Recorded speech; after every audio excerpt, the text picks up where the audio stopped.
Yo, you listen to More About Something Else, and this episode is brought to you by More About Podcasting. Do you want to start a podcast, but you don't know how? Well, you're in luck.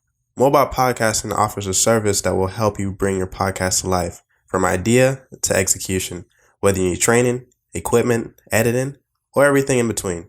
Go to moreaboutsomethingelse.com for a free consultation. Once again, that's moreaboutsomethingelse.com/podcast consultant. Yo, you listen to More About Something Else. Once again, thank you for listening. On today's episode, I do have a special guest on, my homie, my good friend, Jaleel. He used to play football, and, he just talks about his transition from being a collegiate athlete to trying to cope in everyday life. It was a really interesting conversation, but here's a clip from the show.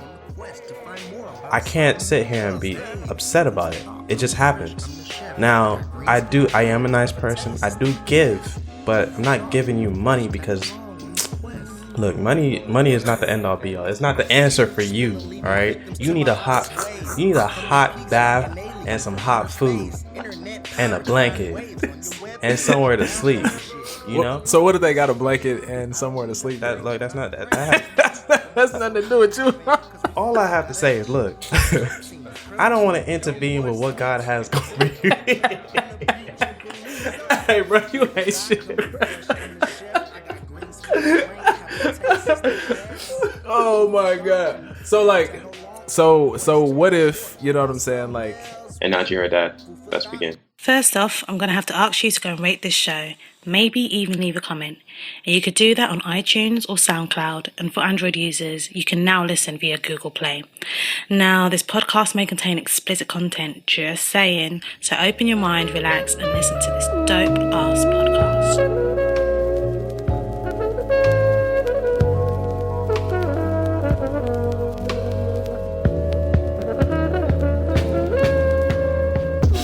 Thought coming fresh, I'm the chef. I got greens for your brain, have a taste, it's the best. Food for thought from the flesh, tag along on the quest to find more about something else. Hey, food for thought coming fresh, I'm the chef. I got greens for your brain, have a taste, it's the best. Food for thought from the flesh, tag along on the quest. If people don't understand that, well, they don't understand nothing. Truth spilling, leaving victims to my honest ways. I come in peaks like an alien from outer space. Internet pirates riding waves on your webpage. Download shit, click the link, press play. I don't mean to pray, but I pray every week for myself, for my fam, cause we all gotta eat. Protein, no more sweets. Till I'm caked up on the beach in Belize. Food for thought coming fresh, I'm the chef. I got greens for your brain, have a taste, it's the best.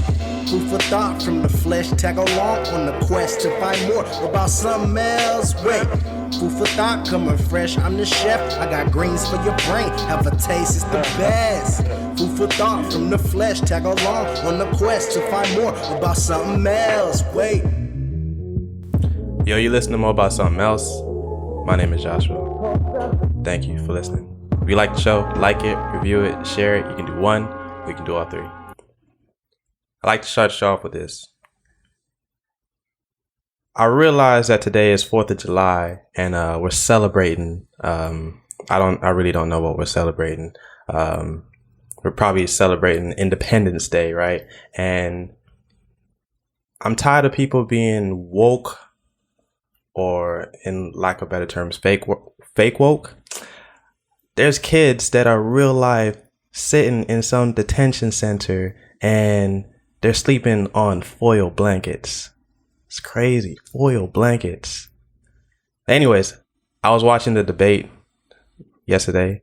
It was like an hour and a half, both days. And it was very interesting that was a topic of what they would possibly do to fix those type of situations. And I don't know, it's a sticky situation, but that's where we are. Anyways, I have a guest, special guest. Homie, co-worker, Jaleel, what's good? Man, nothing, man. Just cooling on this good. What is it? Thursday night? It's a Thursday night, bro. It feels like a Saturday. It's crazy. Yeah, I was actually just saying that at work actually, because it was dead. Like it was dead. Like right after you left, it was dead. And I don't know. I really feel like I don't have to go to work tomorrow. Exactly. I don't want to have that mentality, you know. like I went to I was forcing myself to come to work today because you know what I'm saying, it's 4th of July, and based on everything that, you know what I'm saying, me and Juan been talking about, you know, I've just been trying to be more consistent with the gym. Mm-hmm.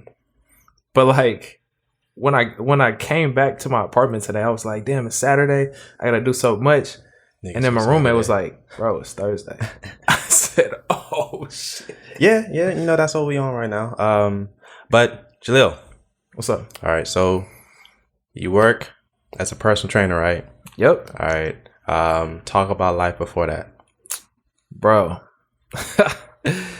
Where to start? Okay, so honestly, basically before I got into personal training, you know, did my college thing, you know what I'm saying? I went to the University of Arkansas Monticello. Shout out to UAM. I did not know that there was black people in Arkansas. No offense, but that's true. Bro, no lie, I get that all the time. People think in Arkansas it's nothing but trees and farms and all of that. I mean, true. I really thought it was hillbillies. Core hillbillies. That's the part I was getting to. Yeah, I was trying to, you know, trying to brush it up, ease it in there. Yeah, I feel you. But I think was it Paris Hilton, or it was some celebrity that had, you know what I'm saying, had some reality show that that made Arkansas look like it was just the countryest of the countryest places ever. But I mean, Arkansas is country, not gonna lie. But you know, Little Rock, you know, bigger cities are, you know, just a smaller big city. Mm-hmm.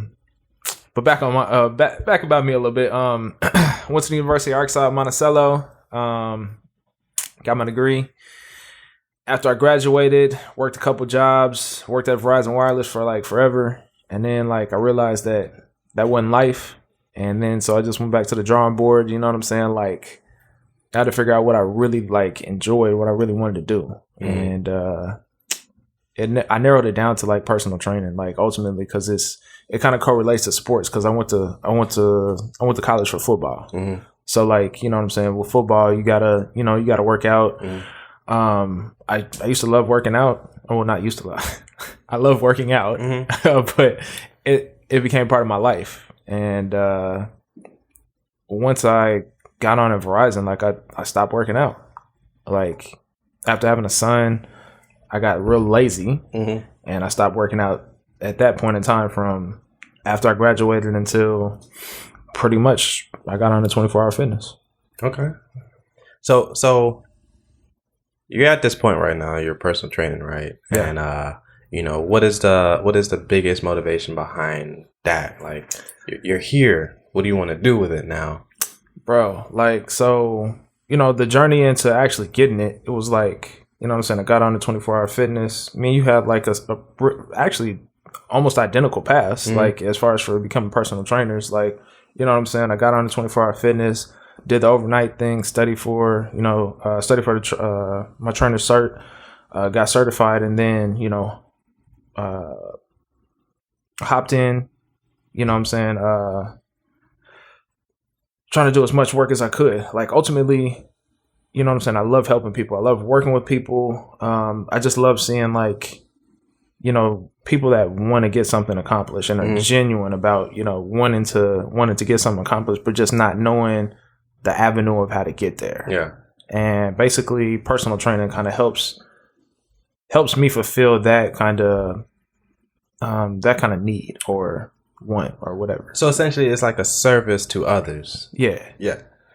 And that's my thing here now, is that we're here and we're personal trainers, and it is important to respect the craft of personal training, right? Facts. So, you know, you see people online, you know, they lose weight and they get motivated, and then, you know, I want to be a personal trainer. And, you know, to be honest, I don't feel like it's that easy to say something like that and to just jump in and, oh, let me go ahead and put on my bio personal trainer and not really be certified behind it, you know. And that's my whole thing about it. Is just you know, anybody can do it. Yeah, true. But at least be certified. Don't hurt nobody. Exactly. Because I be seeing shit on Instagram and Twitter about people and their fitness pages and whatever, and it's just like, okay, I get it, but you know, it makes more sense, and it probably might bring you a lot more money if you say I'm certified. Yeah. So that's where we are, right? I see a lot of things like that. It just bothers me because it's just like, oh, well, I guess anybody can do it, right? Exactly. Yeah. And we're in that market where it's like, well, I see him doing it. I'm just, you know what I'm saying, going ahead and say, I'm a put that in my bio, just like you were saying, I'm gonna put that in my bio. Yeah. And you know what I'm saying, I'm gonna work out, throw a couple of videos up, make it look good, and be like, and you know what I'm saying, like try to get some clients, either steal some clients or like, you know what I'm saying, trying to bring in your crowd from your network. Yeah. See, and that's the thing here is that it's not for everybody, you know, and what people fail to realize is that when you're looking at somebody, just know that half of it is genetics. That a lot of people didn't really have to work for what they're talking about or what they have. And, you know, that bothers me because just in general, like even like anybody, like you look and you're just like, oh, like I want what they have. And, you know, for me, it took me a long time to just appreciate what I have because I know that a lot of people don't have that. And we're here. I just don't know. Like, I'm not gonna lie, like it really humbled me. You know what I'm saying? Like transitioning from college football to being a personal trainer, and like how many people never got the opportunity to experience like what it's like, you know, being an athlete and you know what I'm saying, like really having really having that love for like, you know, working out, things of that nature, just, you know what I'm saying, like doing sports in general. But like it really humbled me that like I always had like, I guess I was a little bit naive to the fact that, you know what I'm saying, like everybody had at least experienced some form of like weightlifting or whatever. And then like I run into the gym and it's like I've never touched a weight in my life. Yeah. That's the craziest thing to me. Like I never would imagine like nobody's ever like somebody's never experienced like working out in the gym or, you know what I'm saying, like doing something physical. It's crazy to me. So yeah, and that's the thing is that I think at the end of the day it's an experience, and whether you had a good experience or you had a bad experience, it's up to you. So you said you're an athlete. Yeah. I mean, essentially, right? Like, you still have it in your heart. Exactly. You know, we're talking about, you know, going to the league and stuff like that. So what is that? How do you shift that mindset now that, okay, like real life is set in, life didn't go the way I wanted it to go, but here we are. But that gets back into like, you know what I'm saying? Like when I graduated, like, I guess, I mean, I can't speak for everybody, but like, I know where I grew up, and I'm not saying that I grew up in like the worst place, because I've been to worse places than where I grew up, but like where I grew up, it's like one of those things like where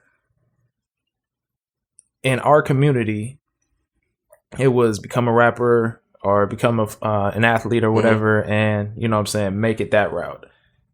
And I don't want to say that's the only route, but like that's the main route that we viewed, you know, based on media, and of course, you know, social media and all that wasn't popular back then, but like, I mean, wasn't even created like that back then, but like that's the main narrative that was written for us. Like we didn't have like pure examples of like anything else outside of entertainment. Exactly. Yeah. So once I got a hold of football, like I never played football until like the 8th grade. So like once I got a hold of that and I was pretty good at it, I was like, oh, well, I got a pretty good shot. So, you know what I'm saying? I rode that, you know what I'm saying, all throughout college. After college was over, it was like one of those things like, I mean, I got my degree. Yeah. But the main reason I was in college was to play football. Just to be, you know what I'm saying, 100. Yeah. So it's like, I gotta fit myself into this box. Like, you know what I'm saying? Like society wants you to, you know, be a doctor, be a lawyer, whatever, but that doesn't necessarily fit everybody's skill set. Yeah. So it's like, I need to make a lot of money, you know what I'm saying, in order to make it as a person, in order to, what's the word? In order to like keep my family happy or just keep them off my ass or whatever. And still be happy. Yeah. And like it's like I did like 2 out of 3, but like ultimately, you know what I'm saying, I picked up a job that I didn't like. Yeah. not necessarily, well, yeah, that I didn't like, and I was just steady diving into depression. Yeah. See, that's the thing now is that I think that everybody now is in this limbo gray area where it's just like, all right, well, we're living, right? Well, quote unquote living, but are we really living? Exactly. So, I was reading this article about what's it called? It's called not active depression. It's functional depression, and that's basically exactly. That's basically where you know what I'm saying, you're fully functional. Like you know what I'm saying, you're at a job. You know, you're doing your due diligence. Yeah. You can even be like top of whatever you are in whatever field you're in. Yeah. But inside, you're depressed, Yeah. and it's like you're dying slow in the inside. Yeah. And basically, that's pretty much where I was at. You Yeah. know what I'm saying? Like when I was, at my other jobs, because it's like I'm doing something that I don't like, and I'm not doing anything that I do like outside of that. I mean, Yeah. you know what I'm saying? Outside of, kicking it with my family, my friends, and everything. But like that wasn't helping out to my inner purpose. Yeah. And I found myself like just steady spiraling. And like one day I just was like, something got to change, or, you know what I'm saying? Something bad gonna happen. Yeah. And so, you know what I'm saying? I was just like, I started making changes in relationships. I started like, after I made my change in my relationship, like, just called it quits with with one of my ex-girlfriends. I was like, I gotta move to Houston, because that was like one of my ultimate goals on my goals list. Mm-hmm. Like I always was the person that, wrote goals down, and executed. And basically I got to a point in life where I just stopped. I stopped, learning. I stopped pretty much everything that I did throughout college. Yeah. And I think that's how I got to that point to where, you know what I'm saying, it was like, depression, all of that good stuff. See, that's the thing now is that like, functional depression, that's real. That's a real Oh thing. my God. Because it's just like literally you're waking up and you go to work. You're on autopilot. Yeah. And my thing about it now is just like, when we're talking about jobs and, I think this follow your dreams and your passion is very vague. Nobody talks about the work that you have to put behind it, right? Mm-hmm. So it's just like, follow your dreams, whatever. And I'm just like, yeah, that's cool. But I mean, what are you willing to do to follow your passion? And like, just think about it now. It's just that, when you think about a job, like, are you really worth $15 an hour? Man. Or $20 an hour? And somebody was saying something about making $40 an hour, $50 an hour. Like, it sounds really good when the check adds up, but are you really doing it because you care about it? And just talking to like Juan and stuff, and we're just talking about like moving up in the company, and he was just like, well, I actually told him, I was like, look, I don't see myself doing something if like I care for the craft. I don't see myself caring for the company. Exactly. And he's just like, if you care for the craft, then everything else will follow. See, and that's the thing. It's just like, I don't know. Can't 100% agree with that. Yeah. Like, no offense to like any chain gym. No offense to our, workhouse or whatever. At the end of the day, chain gyms are set up in order to, you know what I'm saying? Like, in order to build character, to build you, to build you up, to like, to teach you and to get money. So at the end of the day, like, if you say that you want to quit, they're going to find somebody, you know what I'm saying? Like within a couple weeks. Yeah. So like, because everybody can be a personal trainer. exactly. But like change gyms do be pimping too. Like, you know what I'm saying? Yeah. Like it's ridiculous the amount of money that they make based off of the packages that's set up. But that's a whole nother story. But like that's one of the things that like I don't agree with, on top of like how the corporations run as well. So like that combined with, you know what I'm saying, your passion, like you can be, I'm passionate. Like I love training. I love training. But like, as far as moving up in a company that I'm not 100%, like I don't feel like my values line up with our company's values. And I can't rock with that. Yeah. So I don't agree with what Juan was saying based off of that. Mm-hmm. I mean, that's the thing. It's like, once again, it's to each his own, right? Yeah. But I don't know. Like, I care about the craft a lot, and this is steadily why things are working the way I want them to work for me right now. I don't know. I mean, at one point, even as starting off as a trainer at a chain box gym, that you don't understand the concept behind how much work you have to put in. Like, literally, it's build your own business. From the ground up. Yeah, from literally from the ground. Literally from the ground up. Without stepping on toes. Oh my God. And the thing about it is just like, you really have to love that in order to do it. I mean, even if it's not going to be your end all be all, you really have to love building your own business, because essentially that's what it is at the end of the day. And finding your passion in it's just something. Like, it really is something. And, a lot of people say, oh, well, anybody can put workouts together, right? No, you kind of have to manage personality. You have to keep up with people. Hold people accountable. Oh, that's the biggest part. Oh my God. That's a lot. Shit. Like, cause, oh my God. Imagine telling a grown 40-year-old the importance of working, not 40, let's just say 50, because these motherfuckers they're stubborn. Well, no, wait. Add into the profession as well, because like, what I'm saying, the higher you get in, ranking in whatever job that you are, like, you feel like, you really can't tell me nothing. Yeah, and that's the thing too. I mean, because motherfuckers, they swipe their card like it's nothing. Yeah, right. It's like, well, I can afford it. I can tell you what to do. It's a service. Fuck you. Yeah, fuck you. Oh my God, bro, that's crazy. But like, I mean, that's how some people are though. Like, realistically. What I've learned about grown people is that if they have the money, a lot of people, they just get they get some type of service to say that they have it, or to brag to their friends. You are too grown to brag to your friends that you are trying to lose weight. You should want to do it for yourself, right? I mean, but like, we still live in a society to where, like, you know what I'm saying, like, outside perception is like held very high. Yeah. And so, like, that's always going to be a thing. I think, that's the thing. Like, I think it will always be like that. Like, there's no exception. I think social media, it definitely plays 90, let's just say 95% of it. Literally 95%. A motherfucker come in and talking about, I want to have a slim waist by the summer. Fam, you need to be looking at summer 2020. Exactly. Oh my God, that's like the most common thing. Like, I want, like, what I'm saying, I want a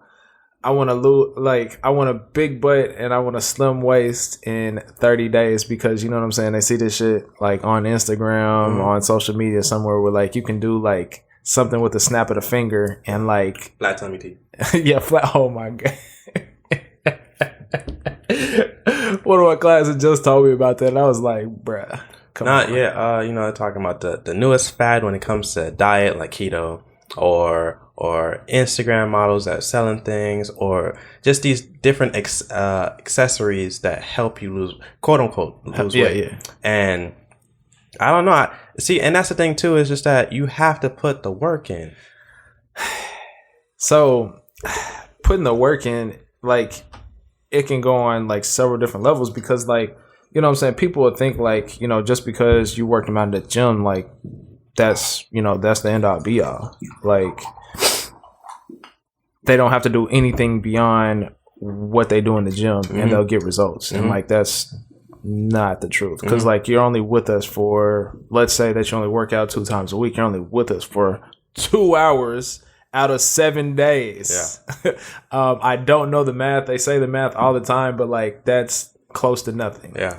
So like, what I'm saying, at the end of the day, it's more about, what I'm saying, like making a plan, sticking to the plan, and actually following through, like staying consistent with that same plan in order to get results, outside of all the extra supplements and, what I'm saying, everything else. But everybody wants something quick, fast, and in a hurry. See, and that's the thing right now is that, you know, we're talking about social media and stuff like that. It's like you want to be successful, but how long are you willing to wait to be successful? And then again, what is your definition of success? Because you're looking at so and so on Instagram, and that's their version of success. However the fuck they got success for whatever, right? And you're just like, man, I want that. You know? I mean, it don't work that way. Like you can't sit here and think that it's gonna happen the way you want it to happen. And that's where, like, you know, believing in a higher being plays its part. You know, that it. I think along that you have to do your 2%. You have to do your 2%. That's it. Like you can't sit here and think that it's gonna happen your way ever. I don't know. To me, I think that life plays its own part. Okay. Let's talk about that. I mean, situations happen, you know? A lot of circumstances happen. You never know. You could be driving, having a good day, you know, and then like you get some bad news, right? And you still got to go on this journey because every day it is a journey. You still have to go. True. So it's just like, do you sit here and like react, or do you keep moving? And I think life is all about reaction. It's not about what actually happens to you. It's about reaction, because it's too many people that build themselves up. You know, that's why I was talking to you about homeless people, right? I'm like, I don't feel bad about no homeless person. I don't give money to homeless people no more. I just don't. It sounds so bad. Let's talk about this again, bro. Because like with me, I don't know everybody's situation, and like, you know what I'm saying? Like, I feel like it's one of those things, like, if I got it and I can give it, then I'm going to do it. But that's the thing. Is that, we're talking about karma, right? Now, it's just that, is it because of the karma, or is it because your heart desires that you need to do this? So like, for a minute, I'm not going to lie, for a minute, like, I was just, you know, doing things with an expectation that I'm going to get something back. Yeah. You know what I'm saying? Like on the long end or something like that. But like, I've come to the conclusion like that's semi-selfish or superficial per se. So like pretty much I had to, you know, regroup on that. But like, and then, you know, basically you know what I'm saying? I came to the conclusion that I can actually start giving and feeling good about giving when I have it to give. Like if I don't have it to give, like I can't feel sorry for not, you know, trying to force something. But like if somebody tries to like, and that's when I started, you know what I'm saying? Just like, not necessarily just giving randomly, but like giving when I can, like I said. And the feeling that comes from it is greater than, you know what I'm saying, anything that I would receive in return. Like, and that's not an expectation. I mean, essentially, like, let's not say that I'm this like asshole. I mean, that's what you're coming. That's what it sounds like. It sounds like I'm a real asshole. But, you know, the meaning behind me not giving a fuck about no homeless person is that we all have a decision to make. And, you know, sometimes I'm just like, what decisions did that person make or want to make or had to make, right? In order to be in this situation right now. But who says like every person's situation is the same though? It doesn't have to be the same, but it's about the reaction to the situation. Okay. And whether you're going to be in this situation for a long time or you're not going to be in this situation for a long time. I don't know. Go ahead, bro. Just pick up the sandwich, bro. Oh, okay. This dude is out here trying to pick a sandwich and he going all quiet. Hey, man, I didn't know how to approach it. It's all good. You lucky we not on camera to see what you eating. Are you trying to get it now? Yeah.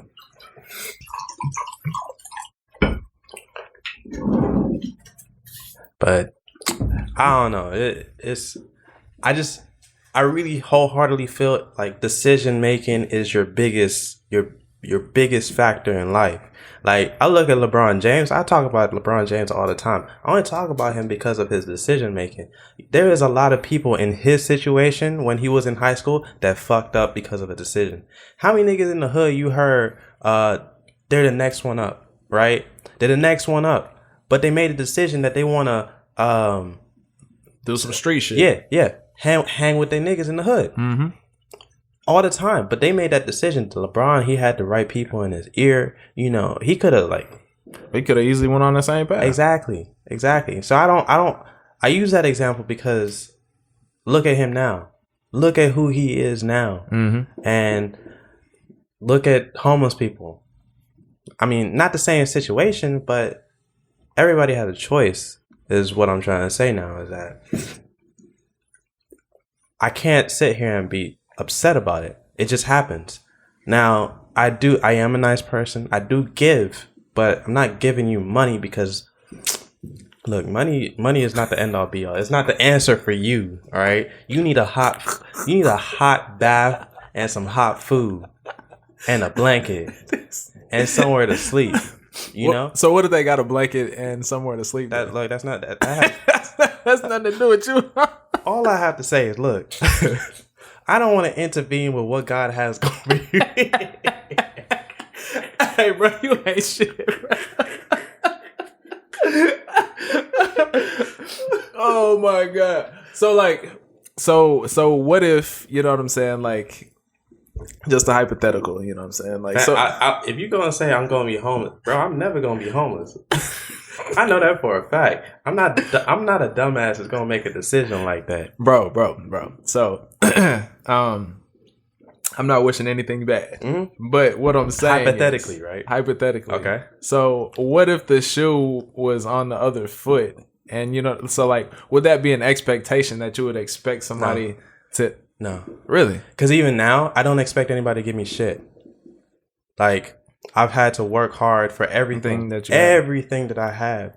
My car, I bought it, you know. Nobody gave it to me, you know. I didn't expect anybody to give it to me. My job, I didn't expect them to transition me to personal training. I didn't expect that. Like, I'm here for a reason, and like if I utilize the resources that I have, I can propel myself. That's what it is, you know? So you see these homeless people, right? And you're like, I wonder what happened. That's my first thought. Yeah, facts. But, you know, to get money, my whole thing about it is like, I think I just got pissed off at one day because I saw this dude, he pulled out a phone. And I'm just like, bro, if you got enough money to have a better phone than me, then wait. No, dude was walking with a walking stick. Yeah. And I don't know, like I was driving down Highway 6 and I seen him one day, he walking with a walking stick. Yeah. You know, and then he walk over to the side, pull out his phone. I saw an iPhone. That's just me being somebody who observes things from a distance, you know. I saw that. Bro, you got some good eyes to no, you know, look, you wearing glasses. The next day I'm driving down that same road. No walking stick. Exactly. And the first thing I look at when I look at people is shoes. Yeah. How do your shoes look? A lot of people got some good shoes. That's just, I haven't seen that. I'm gonna be 100. See, and that's my thing. It's just that I just pay attention to things like that because I don't know. Once again, I don't feel bad. I'm happy saying that I don't feel bad because at the end of the day, like I'm not gonna let that bring me down. I don't feel sorry. Like there's no point in feeling sorry. Like I think that's what people want, and you know, feeling sorry is not going to get you to where you want to be. That's true. So I mean, I can see both perspectives because, like, I know a few people that have been in that same position, and from my understanding, is that you know what I'm saying. Like, life situations happen, you know, just like you're saying, making bad decisions, and I don't think per se that they were expecting. Well, for one, the people that I knew wasn't the people that was holding signs up like, let me get some money. Yeah. It was just like, you know, going through depression, just going through, you know what I'm saying, like different life experiences and like how you handle different life experiences. Mm-hmm. can play different parts into you know, that build up. But like everybody that I've known that has been in that position has been a fighter. Yeah. So they were never the people that's holding up the signs. Yeah. They were never the people that, you know, was expecting anybody to give them anything. Yeah. So they fought their way out of that situation and got back on their feet. Yeah. So like I can see your perspective in, you know what I'm saying, why should I give this person that's begging for money when they can do exactly like everybody else is doing and working their ass off. But there's also people out there that maybe there was some unforeseen circumstance that happened that they couldn't prevent. Yeah. And that's the only way that they think that they can, you know what I'm saying, come out of the situation is by begging for money. And maybe they could be stacking up. Maybe they could be, you know what I'm saying, putting, you know what I'm saying, however much money they make in a day in a little pot or whatever. And like, that's going to get them, I don't know, some deposit money. It's unreal. Bro. Nah, fuck that. Look. Bro, a panhandler in Houston, Texas. Yeah.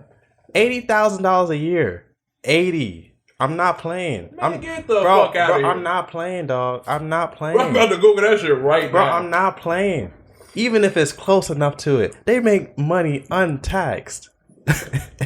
No, but I feel you on that. Like I really understand that, you know, that they may only think that that's the only way, right? Yeah. Same thing about going to school to be an athlete, right? Yeah. It's that only avenue that you know. But I mean, at the end of the day, you know, I feel like God's gonna put people in your life, and exactly what do you see? What do you see? The averaging of $50 an hour. Exactly. And what? we're out here talking about getting $15 an hour is it's good enough, right? What? See. It's anywhere between $40 to $100 per hour. Let a nigga stand on Bissonnet. Bro, that is ridiculous. Exactly. I did not know this. 40 to 100 an hour. I can see why people. Oh, that's crazy. So that's almost like another hustle. Like, I mean, and then okay, so the people that's actually, you know what I'm saying, doing it genuinely, I think it has something to do with like a mental state as well. Like, you know what I'm saying, like you're kind of stuck in a victim state per se. But the people that's like the people that's doing it like as a scheme, as a con, like, I mean, because like, of course, you know what I'm saying, there's gonna be those people that's like, okay, they got people that's out here, you know what I'm saying, really like really getting money off of people that think that if I look a certain way, if I look like I'm homeless, then they're gonna give me money. So I'm gonna repeat that, even though I do got a certain amount of money, I'm gonna do that and see like how I can come up. So like people like that, okay, you'll never really be able to, you know what I'm saying, like notice which one is which. But like I think, and I believe in karma, so I think karma actually would come back on, you know what I'm saying, somebody like that. Karma can't be invested though. That's the thing. Like, what do you mean? It's an investment. Like you're investing in karma because of the return that you may get. Yeah, I mean, I get it. That's how we were brought up. You know, do good unto others. You know, they say the golden verse in the Bible is treat your neighbor as you would want to be treated, right? Yeah. But it don't go that way. I'm only gonna treat you to a certain extent. I don't have to. I feel like I earned my money, you know, or I earned the things that I have. I worked hard for it. I'm not gonna sit here and be like, all right, bro, I just made $50. Here's $10 out of that 50 that I made because I feel sorry for you. You know, I'm not about to do all that, dog. I'm just not. But I think that goes back to like well, karma essentially is like Newton's third law. Like every action has an equal or opposite reaction. Yeah. So like, I mean, ultimately, you know what I'm saying? Like it might not come back in the same way that you dished it out. Yeah. But ultimately, there's gonna be some form of a reaction. I mean, and that's the thing. Is just that, you know, even if I wronged you, my karma may come back as me falling on my face or something. Like it can happen at random, but like to think that something good might come out of me doing a good act. That's my thing, is that everything that I do comes from my heart. Yeah. Like everything. Like this is who I am. Yeah. And like some people may feel like it's too much or it's too little. It doesn't matter, but this is who I am. Yeah. Everything. And that's the thing. It's just like now you have to question, like, am I doing it for my heart or am I doing it for the return? The return on interest is the biggest thing here that we're looking at, right? Why do you go to why did you hire a personal trainer? You know, it's an investment because you want a return on the investment that you just made, right? True. That's literally the same thing in every single situation, right? So when I see a homeless person, there's two types of homeless people. There's a homeless person, and that's my thing. Is that I see homeless people, I see them with nice, crisp cut cardboard. You know, I see nice shoes, sign. And I'm just like, yo. Are you really homeless? Yeah, I'm like, did you go to the store? Did they let you in the store? Because they don't let homeless people in the stores like that. What? Yeah, they'll kick them out. Wait, what? Seen a dude at Walgreens get kicked out because he looked bummy. Yeah. Like what? He looked bummy and they kicked him out. I'm just like, I don't know. I've never seen anything like that. Like That's there's crazy. There's this dude outside of my church, right? Not outside of my church, but like outside of the Walgreens down the street from my church. I go there all the time. Yeah. And he's just sitting there. Every time I go there, I see him. I buy him some water because I'm not giving you money. But we'll have a conversation. He's just like, yeah, I'm not allowed to go in. But that's the thing. Like, you know, they're not allowed to go in.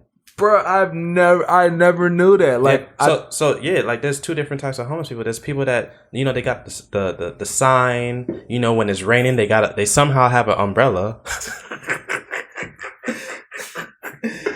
Bro. Hey Josh, you ain't shit, bro. Like I'm just let that be known, bro. Like, but and then there's those people that have, like, you know, they have all their belongings with them, and I'm just like, okay, this is a true homeless person because literally all they have is on them, all right. So I mean, I don't know. I see those two different people, but that's me paying attention to two different people. Yeah.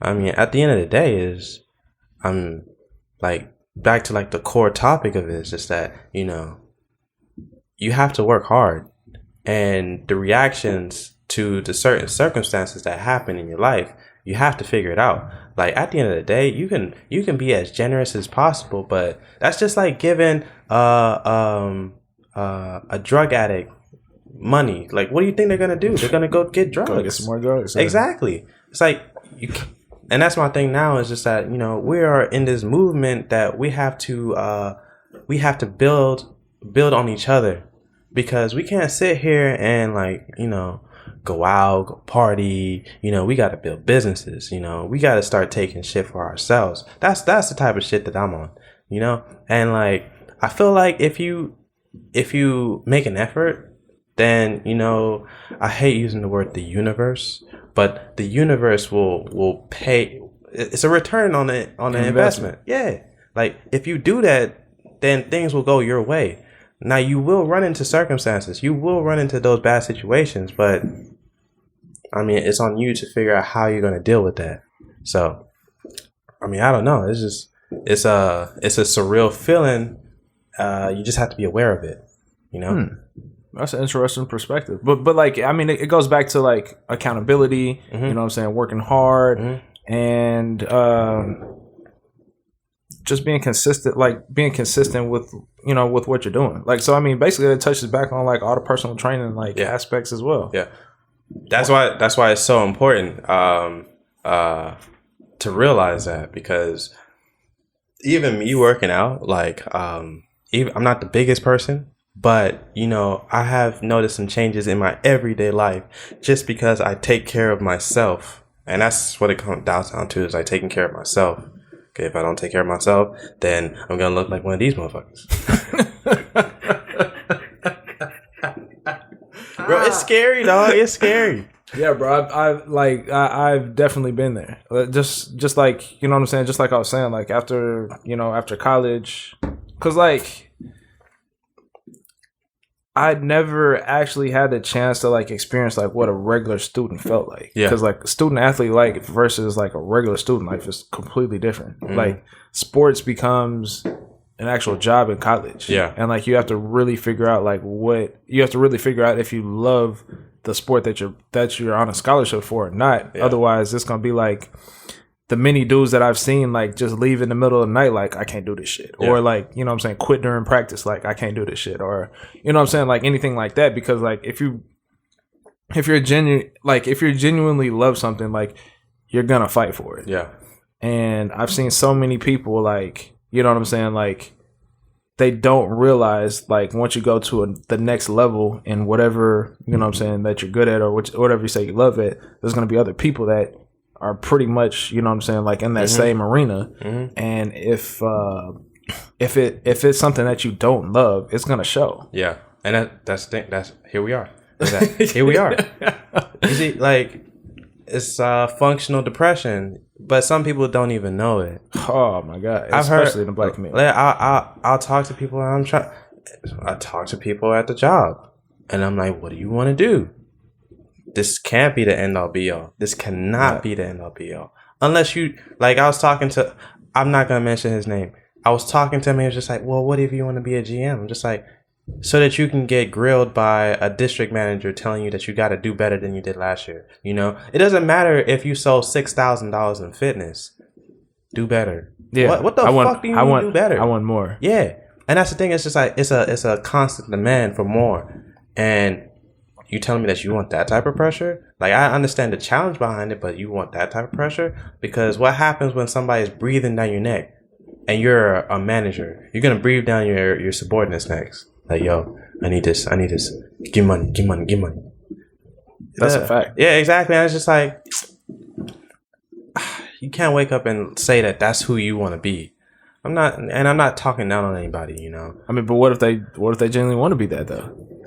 Look, to each his own. To each his own. I mean, yeah. I can't say that. I mean, I'm not on board with that, but like exactly to each his own. Like everybody has their own game plan, or everybody has their own, you know what I'm saying, whatever's gonna make me the most money, or like whatever your mindset is. Yeah. Like that's on you. But like genuinely at the end of the day, everybody that I'm around, like everybody that I have a chance to encounter with, like I just want the best that's going to work for them. Yeah.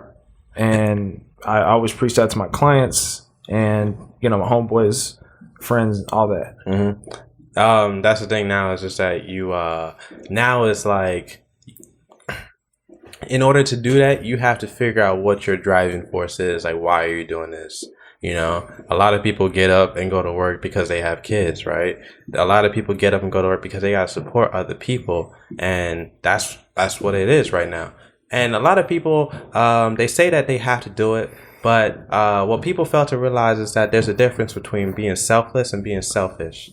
You have to be selfish. Selfless is somebody who literally is all about them. Like literally. Selfish, all right, I'm gonna do what I have to do for me, you know. Just like I take care of my time, you know. I don't spend time with certain people because I don't know what the fuck they're on. I don't know what the fuck they're on. That's my thing. It's just That's like, a real way to put it. Because it's just like, yo, if we're not talking about getting money, if we're not talking about boosting our mindset, what are we talking about? Yeah, that's what I don't talk to people that literally, like, if you're not stimulating my mind, what are we talking about? It's nothing, like, at all. And I don't know, bro, that's what I'm on, you know. That's how I feel, because at the end of the day, it's not even that it's not that I believe that we should put time into play, but literally, you never know if you're gonna die tomorrow. Exactly. And so I think regret is like a big driving factor in my life, because like I don't want to ever regret anything that I had the opportunity in order to do. So like, just like with college football, like, so I had the opportunity, you know what I'm saying, to try out for some football teams, whatever. I didn't take that opportunity to its fullest. Because, like, the first sign of an obstacle, I was like, I guess it's not for me. Yeah. So like, just to play out the whole story. So, like, after I graduated, I tried out I had my senior day or whatever. Mm-hmm. And then it was just a random day I was hooping. And, like, I had a severe ankle sprain. Yeah. And I took that as a sign because, like, I was like, well, should I, you know what I'm saying? Should I try to pursue the NFL, whatever? Yeah. I took that as a sign that wasn't my path. But, like, to this day, it's like one of those things, like, I regret not even, you know what I'm saying? Like, Yeah. not even taking the shot to see, like, if that was a possibility. Yeah. Like, you know what I'm saying? Like, at least if I failed at it, Yeah. then I could say, okay, maybe I wasn't as good as I thought it was, or maybe, you know what I'm saying, I just, you know, didn't make it, whatever. Yeah.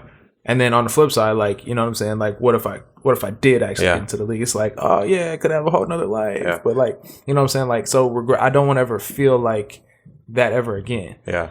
And that's like one of the other turning points that I had in order to pursue everything that I said that I want to do in life in general. Mm-hmm. And that's the thing now is just that I have that same, like, what if, you know, and, like, a lot of things that happen in my life, I'm just like, damn, like, you know, things would look a whole lot more better. Yeah, a whole lot better. Yeah. Oh my God.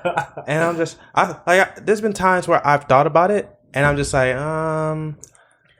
yeah, but I would probably ask that same question, like, am I still gonna be the man that I am today?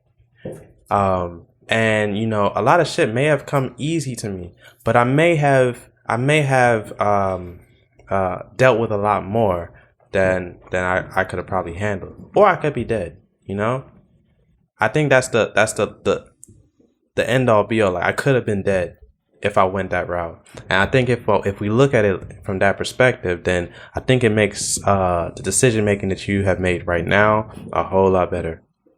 Yeah, different perspectives, and I like that because, like, typically, like, within a circle of friends, like, you got a lot of people that either kind of think alike or, like, there's a lot of, like, agreements that are going on. But, like, as far as for, like, your angles on different things, like, is like, as I can't say completely different, but you have, like, a lot of differences in like how you see stuff. Yeah, and that's pretty cool. I mean, yeah, like, real life. I mean, like, let's just say, like, I've just taken things into perspective as far as, like, real life. Like, this is some real shit, and I just pay attention to little things because I think that's where it is. You know, when you're lifting weights, progressive overload, right? Yeah, that's how you get stronger. 100%. Yeah, and, like, if you apply that shit to life, and that's why I like fitness was like that's my thing because it's easily applied to life, easily. And if you apply that to your life right now and where you are, I mean, if you respect the process, you gotta tell grown ass folks to respect the process. Oh my God, dog, grown ass people to respect the process, bro. Because we live in a society where you can get shit quick, like where you can get instant results for damn near anything. You go to Amazon, Amazon 2-day shipping. No, next day. Next day, pick up same day. They have that now. It's crazy, bro. Yeah, like, crazy. They have the drones that deliver. They got niggas that can come up in your house and restock your fridge. Bro, shut up. Bro. If they have it, look, Amazon's fucking powerful. Oh my God. You can go to their warehouse and go pick up what you just ordered, bro. Amazon is crazy. Like, Amazon's taking over the market. Like your boy is a genius for, like, his whole little shebang. Yeah. Like, I know he's, like, at home, like, I did this shit. Yeah. Like, literally every day he just, like, man, like, yeah. And I'm still not done. Yeah. Yeah, bitches. And you know, the crazy thing about it is just like it started off as a bookstore, you know? That's crazy. It started off as a bookstore. And to think that, you know, Walmart wasn't really, like, paying attention to them. Walmart was too busy competing with Target. Yeah. That Amazon just can't shoot. Now Walmart, they're closing down a few places, and they're trying to turn all these places into like warehouses where they can do the same thing. Yeah, and they're playing catch up. Yeah, and I mean that's the same thing that I feel for Gatorade. Like Gatorade was like killing the market like for forever. Like I feel like they should have killed like the supplements market as well. Like nobody like you know what I'm saying like really was to like I can't I don't have the real facts on it, but like I know for sure like when you thought about like any sports related drink, you know what I'm saying, it was Gatorade. Like Gatorade could have been on. They could have been. They could have been on pre-workouts. They could have been on like all the supplements as well. Like, but they. I think they missed out on it. I think that was a missed opportunity. Same thing with Kodak. Oh yeah, bro. Everybody had a plastic camera, and then they had like digital cameras, but they fumbled the bag. I'm just like big, and not even to mention Blockbuster. You had the opportunity to buy the company. You had the opportunity to invest in that company, bro. And it's a movie on Netflix about McDonald's. Have you seen The Founder? The Founder. Yeah, like I saw it. It's essentially the same thing. Like so basically the two, like if you're not familiar with it, it was two brothers that started McDonald's or whatever. They had great idea or whatever. Everything was popping. And then this one salesman, he came by. He wanted to help him out. He wanted to invest. And he had ideas on how they can expand. And the brothers were too stuck in their... Well, it was one of the brothers, but the other one was riding with the other brother's idea. Mm-hmm. He was too stuck on, no, everything's working like it is. We're going to keep it the same. And it's one of those things like, if they would have just, like gave him a piece of time, like they wouldn't have got fucked at the end. Yeah. Like, because like ultimately, he took their idea and he grew it. Like McDonald's wouldn't be McDonald's today if it wasn't for old boy. He grew it like because they kept complaining. Exactly. Like, what are you doing? Then he was just like, you know what? You can have your location. I'll take everything else. Exactly. And then he ended up buying the land from their main location, like and essentially left them with nothing. Yeah. Like so like. Being scared of growth or change, like, has really hindered like a lot, like, and that's what people in general, like, being scared of change, like, hinders growth. Yeah. Like, I mean, failure is like some people's Achilles heel. Mm-hmm. Like, you know what I'm saying? They feel like if they fail, like, it's the worst thing in the world. But like, everybody that's great or everybody that has done something great has failed on several occasions. Yes. And they've learned from their failures and they progressed and they, they built off of that. Like, okay, I can't do it like this or I can't do it like that.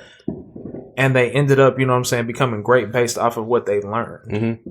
I think, see, that's the thing. Like, I think we're at this path where like, it's very hard when you go through something and you have to start over. And I feel like we're similar in the part where we've had to start over to get to where we are right now. True. And it's a scary concept to think, oh shit, I gotta take a leap of faith. Like that was my biggest thing was that in order to branch off and do my own thing, scared money don't make no money. That's been my motto. This is pull the trigger July. I don't like spending. Pull the trigger July. Yes, bro. I don't look. I have the money, but I don't want to spend it. Yeah. Because of what? Fear of not having the money, not thinking about the return on the interest. Like that's my thought, right? My thought process. But you just gotta do it. Fuck it, yeah. You just gotta do it. Fuck it. Like I spent so much money in the past month that I'm just like, shit, this shit better pay off. It better pay off. This shit better pay off. But you gotta make it happen though, bro. Yeah, like, you know what I'm saying? Like we're so like, and I'm at the point where, just like failure. Like I'm at the point where like, you know what I'm saying? I'm gonna go in at everything that I like really am putting my time into. So like, I mean, ultimately, you know what I'm saying? Like, my main job with personal training and graphic design, like I think that's the three avenues that I'm going to always have. Mm-hmm. So regardless if I'm not in a commercial gym, I'm always going to be able to train somebody. Yeah. Like, and regardless if I have like a corporate job or not, I'm still always going to be able to train somebody and I'm always going to be able to do Uber as like a backup. Yeah. So like I have like multiple ways. Like I'll never like really need like a real corporate job or a real 9 to 5. Mm-hmm. but at the end of the day, I want to be able to do what I want to do. Mm-hmm. And I just went off of where I was going with it. Seems like every time somebody comes over here, the same thing happened. You're going on a tangent, and the next thing you know, you just got what the fuck, man? God damn it! Bro, don't worry about it. You got to find your avenue. One income is not the best income, especially nowadays. Yeah. Like it doesn't make sense to only have one avenue to make it, especially like they're talking about. See, that's my thing about politics right now, is that they're talking about we gotta raise minimum wage to $15 an hour all across the country, and I'm just like, yeah, but you niggas are about to inflate everything else. Yeah. Shit. Like that's my thing, is that I don't really I pay attention to politics. I only pay attention to it because it's comical to me. Like, I really expound on that. Yeah, I really feel like it's funny when people are saying all these things. I promise you, I'm gonna do this. I promise you, I'm gonna do that. Even when it comes to Donald Trump, that dude is funny. That dude is funny. I mean, but okay, so politicians have lied since the beginning of time. Oh yeah, but the thing about it is like everybody still believes. Oh well, I'm voting for him because he said that he's gonna give me $1,000 a month.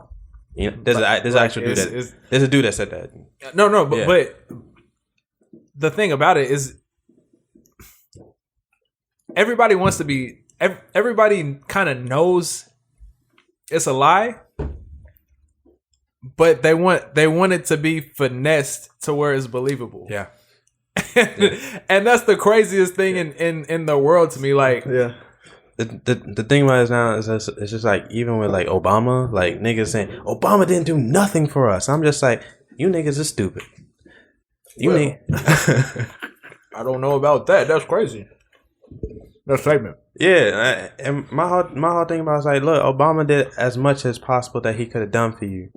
You just don't want to pay attention to what he has done because it's not as visible. He put it in the back screen, made sure that the people that had to know knew about it. It's a lot of grants for businesses. Exactly. Like, how are we going to get better and put our foot or our footprint in this country? Is through a business. You have to. Look at Walmart. Look at Amazon. Look at all these different companies. Uber. Exactly.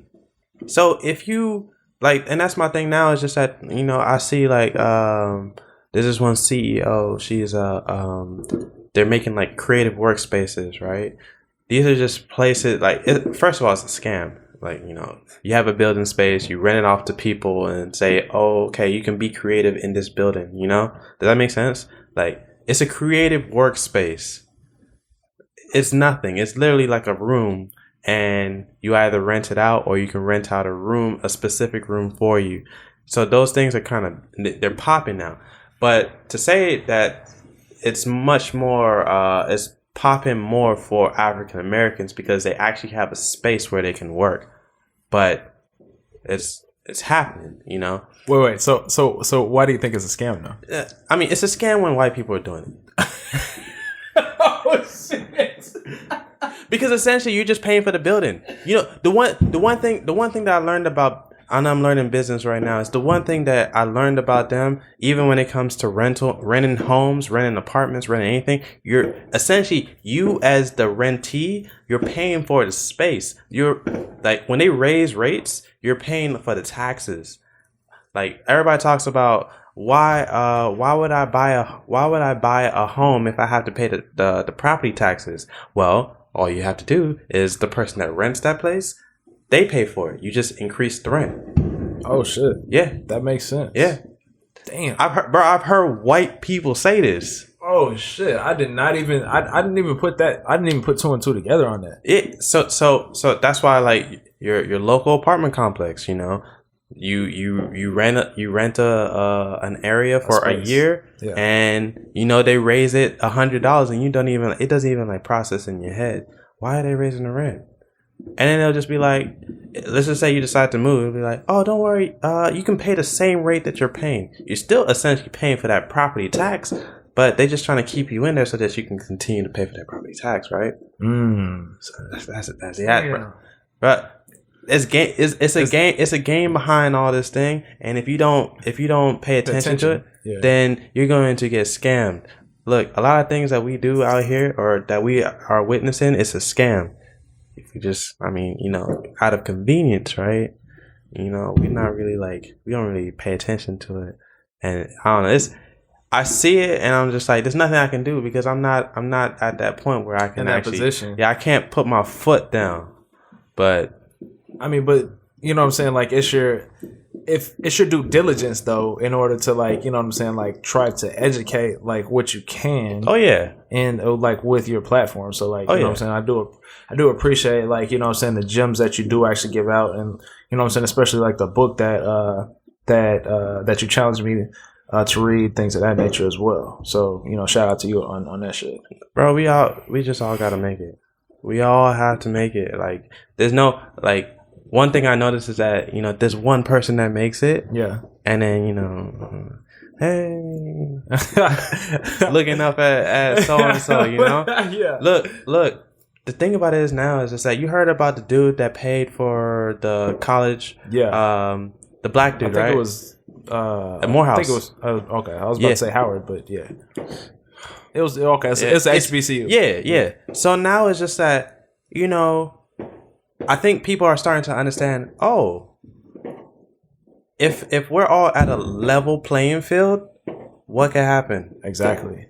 Exactly. Be afraid. Because the first thing you're thinking about when you graduate college is, I got to find a job. I got to pay these loans. Exactly. What the fuck? Y'all told me from day one that the goal was to go to college and get a job. Exactly. Get a job?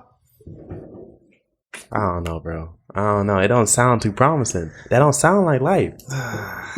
Man, the dream. So the dream that I believe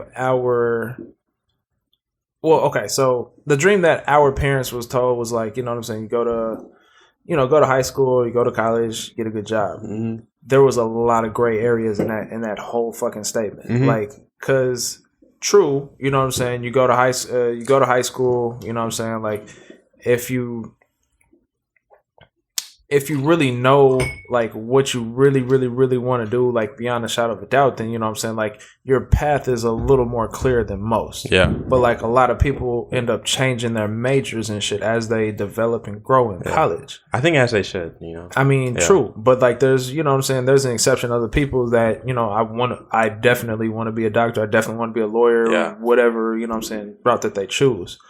But it's never mentioned that you know what I'm saying, you're gonna grow, you're gonna get a whole new fucking set of friends in college, basically you're gonna be molded in in several different ways, based off of your interactions, based off of your interactions, your experiences, whatever, and you might change your major multiple times. You might change it once, you might change it multiple times, and basically you may get into something that you like at the moment, but that might not necessarily be the final destination. And then so once you graduate, it's okay, what am I doing now? I still got all these loans, and I got to get a job. I heard people talk about their loans. We're just talking about loans, and they're just I'm $100K with incurring interest. You lost me at 100. But no, one of my old coworkers, he was just I just deferred my loans. I'm gonna pay $36 a month until I'm 96 to pay off my loans. For what? Exactly. Deferred payment. Yeah, bro. This is a life that we have right now. Currently, that ain't life. Exactly, it's not. That ain't life. People are looking at us in America, and they're just what are they going through?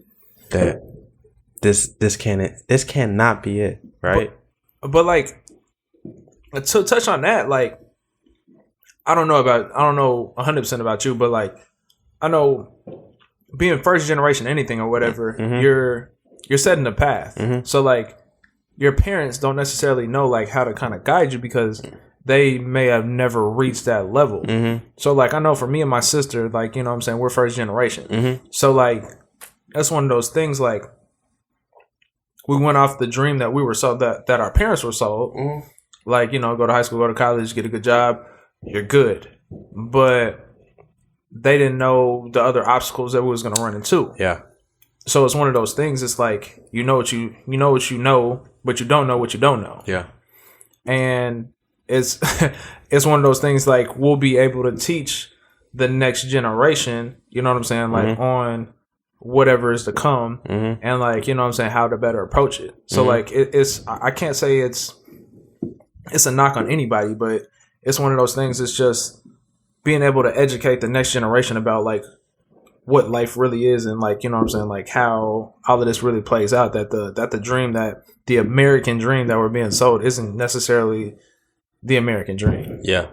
That's why we're just like, we're here on 4th of July and we got niggas out here celebrating. Celebrating what? Exactly. And we wasn't I don't even want to get into all of that exactly. shit. Oh my, that goes into a whole nother topic of shit. Yeah. And like people are just like, what are y'all celebrating for? Like on social media, niggas are like, what are you celebrating for? You know, Juneteenth, June 19th was last month, and y'all didn't say shit. Nobody took that. I don't even think I took a day off. I'm not even gonna lie.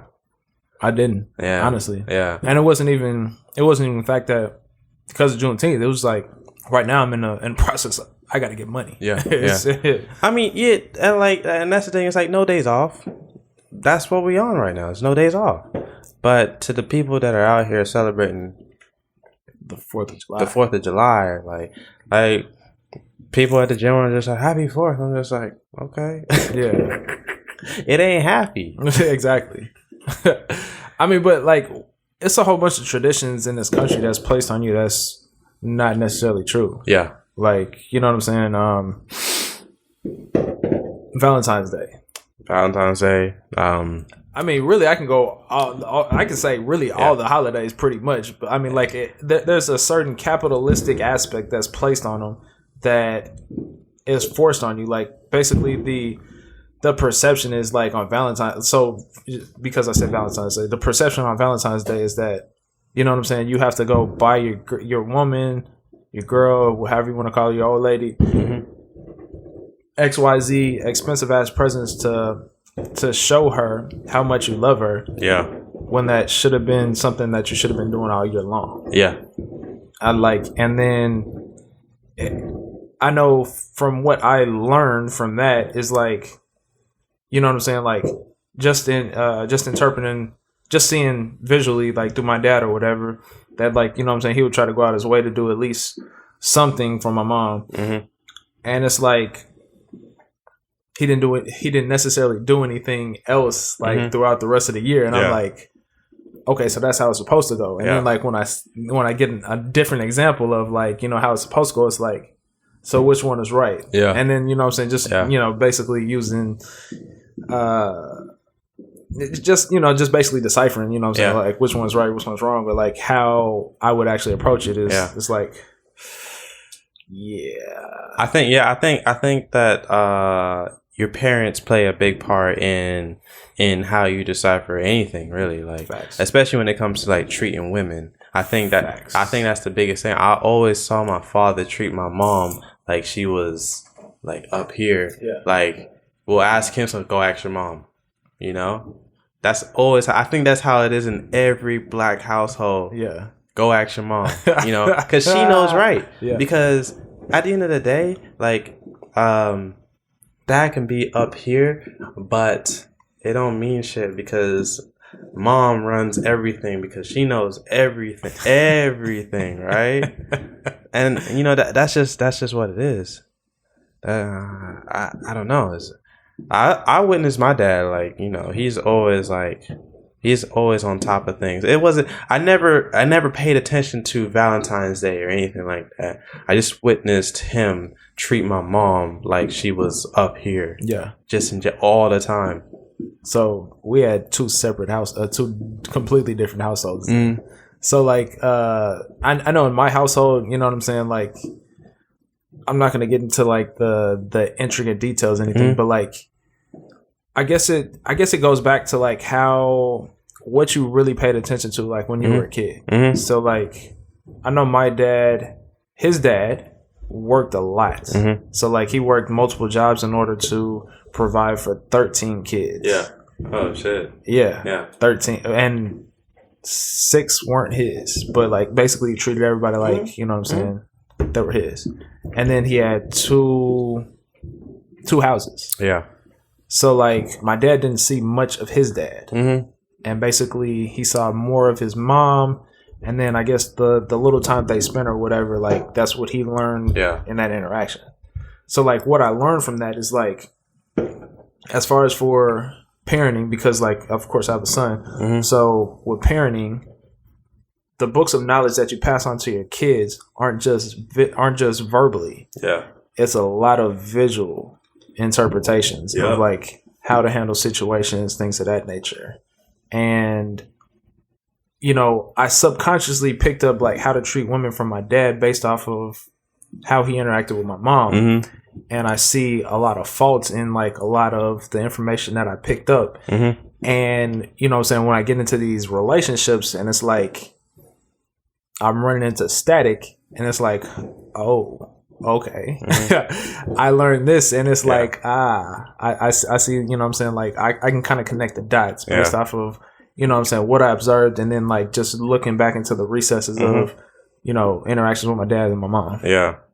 I mean, that's the thing is that, I mean, everybody's different, right? I guess it's just that what you can take from it, you know? Yeah, exactly. I mean, I think at the end of the day, when it comes down to a relationship with a woman, it's about actually putting in the work. The work, yeah. Because, I mean, these women, they something else. That's a whole nother story. That's a whole nother story. Yeah. Oh, man.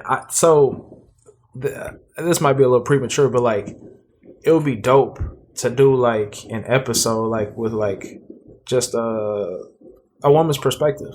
Like basically to have like a whole like episode, you know what I'm saying, like where it's I mean maybe 2 women, maybe 1, like, you know what I'm saying, like that to get on and like just have like a, not necessarily a guys versus girl type thing, but like a guy's perspective and a girl's perspective type deal. Yeah. I mean, I would want that. I just want people that have their head on straight and not like conform to the norm. Yeah. See, that's my thing is that, you know, a lot of my views, they're not the same.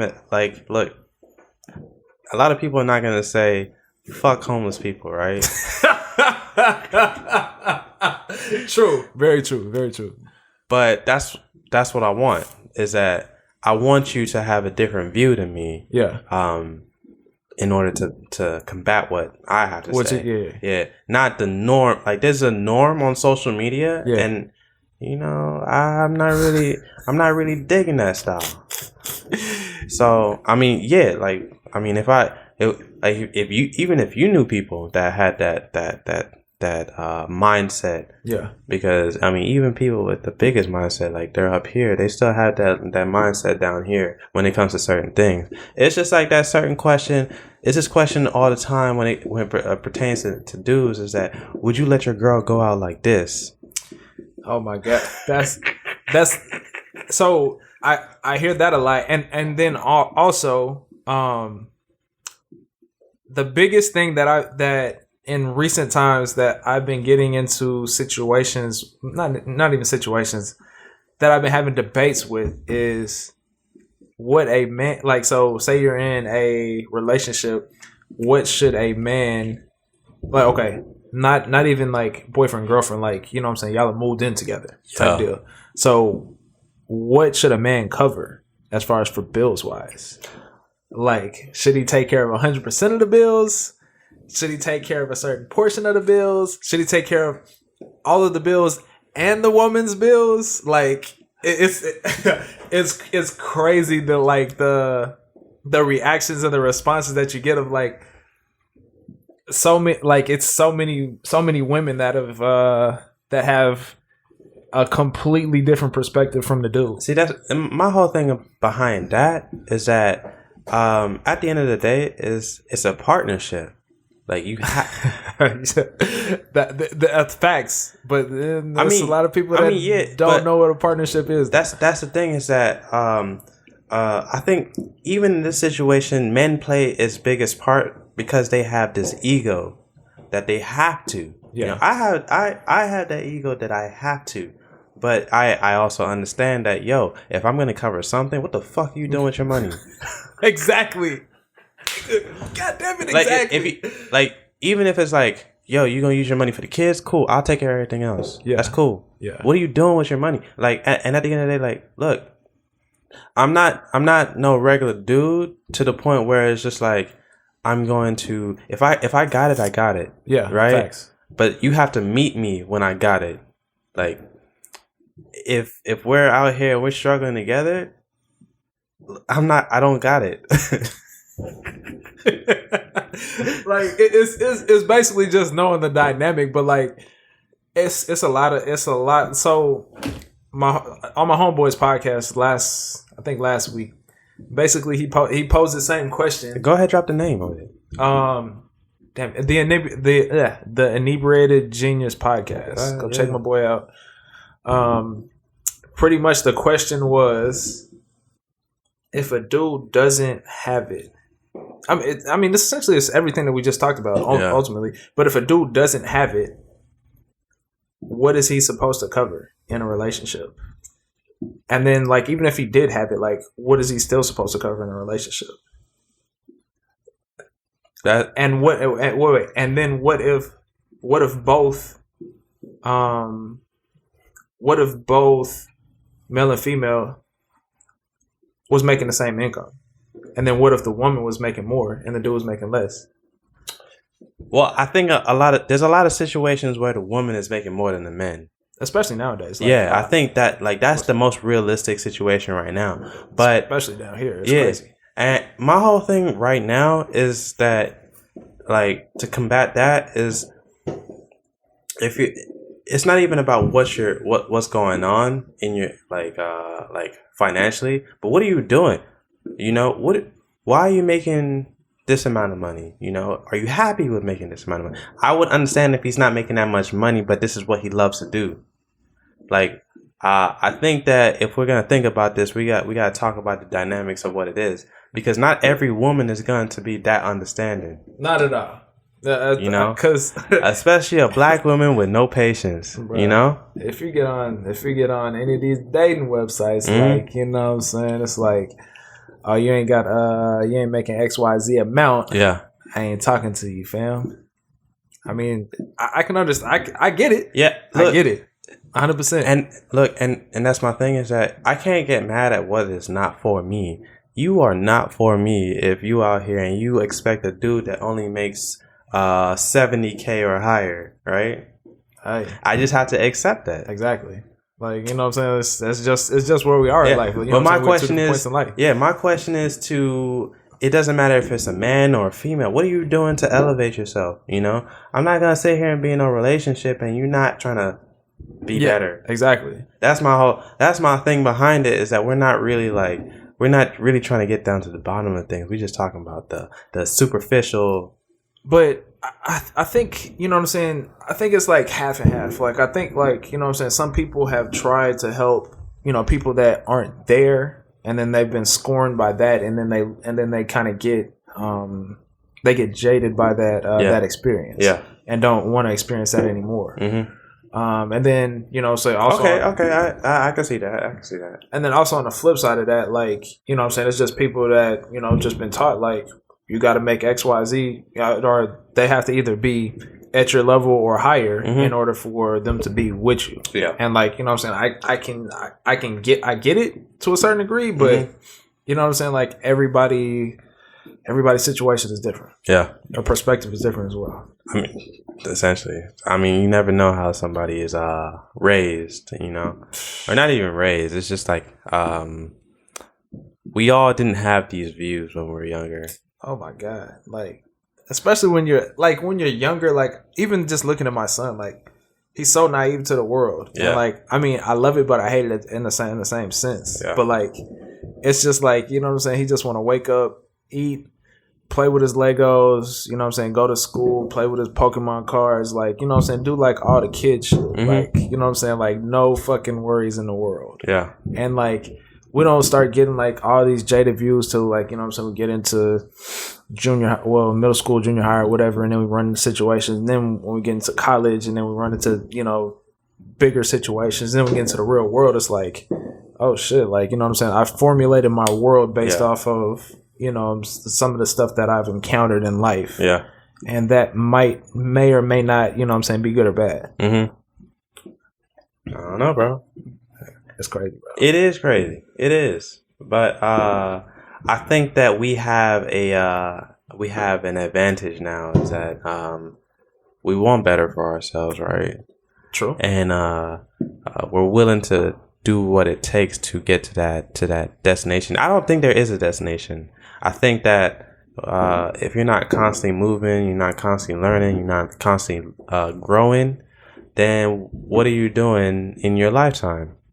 And I think that even with kids, that gives you you have a whole new perspective on life now, is that now you have to nurture and help that person grow and to be to be who they have to be, you know. Yep. And you never know who you are nurturing. You might be nurturing the greatest human being in this world. I mean, it's on you now. You exactly. And I can't say a lot of parents. I don't think everybody has that same perspective. Like, I think some people are still passing on the same views that they were taught, like regardless if it was good or bad. So, like, for example, there's a lot of slave teaching that was passed on from generation to generation, like between, you know what I'm saying, beating your kids, between, you know what I'm saying, just some all around fuck shit. Like, I mean, okay, whooping your kids, you know, on severe situations, you know what I'm saying, I'm with it. But like, in a real world situation, is somebody really going to put their hands on you if you do something wrong? They going to throw your ass in the prison, put your ass on some shackles and shit. Exactly. So like, you know what I'm saying? Like, passing that on to your kid is like consciously saying, you know what I'm saying, if I do something wrong, then somebody with authority figure, with an authoritative figure is gonna kick my ass. Yeah, like I've been talking about. That's my topic of discussion that I've been talking about lately, is whoopings, right? And, you know, I ask people, especially I ask the white people too, like, yo, like, are you gonna whoop your kids? Like, do you ever whoop your kids? You know? And they're just like, you know, I'll spank them every now and then, or there'll be some people that, I don't believe in spankings. And to me, I was just trying to like get a point of view, you know. Yeah, I probably will give my kid a spanking when the time is right, but when they grow up, you know what my parents said? They made me face the wall. Like, they made me face the wall, put my hands up. They made me do a wall sit. They'll make me carry a pot on the top of my head, like over, and like be right by the TV. Let my hand go down. They put my hand back up. Oh shit! Like, yeah, exactly. I'm just like, oh, okay. Like, this is a better punishment. Yeah. I like that punishment because it's just like, first of all, your kid gonna be strong as shit. Talk about core strength. But I mean, core strength, resilience. You know, your mindset that it's not even that you can do it, but you did it. You know, you're crying through the pain. I feel like my parents taught, like, it was a subtle type of teaching. Yeah. But here we are. I just don't think whoopings is just it's to say that it's a good thing. Yeah. Especially when you're older, you know, because, you know, back in the day it was just like, wait until your dad gets home. Exactly. And you already know you're going to get your ass whooped when you get home. Your dad don't even like his job. He taking his frustration out on you. Yeah. Like, and like, as far as for your perspective, I can see that. Like, me as a parent, like, I don't like using exercise as a disciplinary act, because, like, you never know if, like, the kid's gonna, like, hate exercising because of that experience. Okay. So, like, in my experience, I try not to do that. Yeah.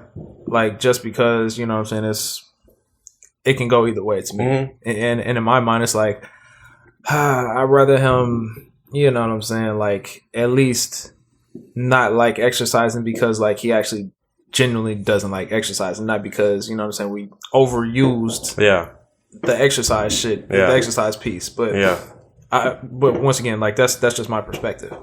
But I mean overall, you know what I'm saying, like I'm an advocate of like trying to find a better way to change the slave teachings that were passed on from generation to generation. However I can, like, and that's more so just, you know, being like, you know, reading more, you know, parenting books, life experiences in general. Just, I mean, doing whatever I can in order to grow as a better human being, a better parent, a better friend, a better brother, better son, like all of that. Hey man, you know, as long as you're making that constant urge to want to change or to do better, that's all it is, really. It's to do better. True. But I mean, once again, I think to what this podcast, the episode name should be is to each his own, because everybody is different. Everybody is all the way different. I'm with that. I'm with that. So that's it. That's man. pretty dope. Yeah. Bro, we gonna wrap up? Yeah, we can. I like to end the show with words of wisdom. Do you have something to share? I guess we touched on a variety of different things, but like ultimately, every day, regardless how big or small it is, I always set weekly goals, and I set daily goals or whatever. I always try to let's rewind it a little bit. So basically, you're going to be good at things, you're going to be bad at things. Ultimately, at this point in life, I feel that in order for you to progress at whatever you're good at, to bring out whatever talents that you're good at, you need to double down on that. So like, let's say that, well, for me personally, I feel like I'm good at like pretty much 3 things, and that's, you know, graphic design, personal training, and just talking to people in general.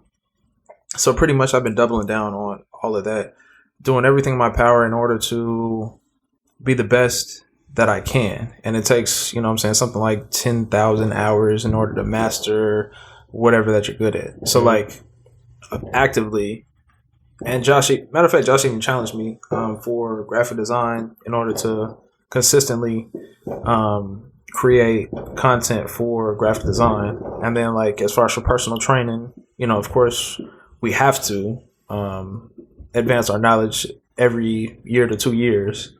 And then as far as for, you know, talking to people, like that translates into everything. Like it translates into everyday interactions, because you have to talk to people as a personal trainer, and then as, you know, graphic designer, like being able to promote your work. So like, I guess my piece is double down on whatever you're good at, and that's basically something that I learned from Gary Vee, and I regularly listen to Gary Vee, his podcast, and just his content on Instagram. That's dope, bro. That's dope. Appreciate it. But if you like the show, like it, review it, share it. You can do 1, you can do all 3. Either I appreciate it. But my name is Joshua, and I'm out. Y'all, I hope you enjoyed the show. But here's a message to all my intellects out there. If you truly value this podcast and everything that comes with it, become a patron by pledging as little as $2. You know, it truly does help the continuation and the growth of this show. And, you know, as an incentive to all my listeners out there, we do have different tiers. So, you know, just trying to give out to all the supporters out there that we will be doing giveaways or exclusive content or special merch just for patron supporters only. But, you know, you can put that into consideration. If you love the show, you like it, $2 is too much for you. Look, all I ask is that you review the show, you rate it, you tell a friend to tell a friend to tell a friend. But anyways, until next time.